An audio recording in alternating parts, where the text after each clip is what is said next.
শনিবার দিবাগত রাতে জামালপুর সেতুলি হোটেল থেকে জামালপুর সদর থানার পুলিশ ভুয়া পুলিশ সেজে থাকা ৩ জন যুবককে আটক করেছে। আটককৃত ব্যক্তিরা হলেন গাইবান্ধা শাহঘাটা এলাকার জাকির হোসেন, গাইবান্ধা সুন্দরগঞ্জের সোহেল রানা এবং হবিগঞ্জ লাখাই এলাকার শারফিন আহমেদ তানভীর। সহকর্মী শরীফুল ইসলাম ঝোকনের প্রতিবেদনে দেখুন বিস্তারিত। গতকাল রাতে আমরা গোপন সংবাদের ভিত্তিতে আমরা ৩ জন ভুয়া পুলিশকে আটক করতে সক্ষম হই। তারা আমাদের জামালপুর পৌরসভার মধ্যে সেতুলি হোটেল অবস্থান করছিল। আমরা অভিযান পরিচালনাকালে তাদের নিকট থেকে পুলিশের লোগো সমৃদ্ধ কোটি, পুলিশের লোগো সমৃদ্ধ চাবির রিং, তারপরে পুলিশ মোবাইল, তাদের নিকট থেকে 3টি মোবাইল উদ্ধার করতে সক্ষম হয়, যেগুলো দাম একটার দাম হচ্ছে 3 লক্ষ টাকা আর দুইটার দাম হচ্ছে 1.5 লক্ষ টাকা।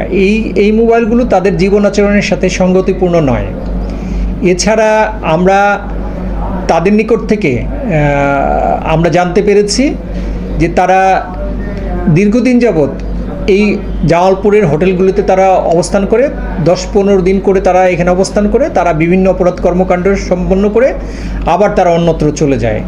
তাদের মূল পেশাই হচ্ছে প্রতারণা করা, মানুষের সাথে বিভিন্নভাবে প্রতারিত করে অর্থ আদায় করা। আমরা যেহেতু তাদের অপরাধের যথেষ্ট তথ্য পেয়েছি, অপরাধের সাথে সম্পৃক্ত তথ্য পেয়েছি, আমরা তাদের বিরুদ্ধে আইনগত ব্যবস্থা গ্রহণ করব। আমরা তাদের বিরুদ্ধে মামলা নিচ্ছি, আমরা তাদেরকে বিজ্ঞ আদালতে সোপর্দ করব।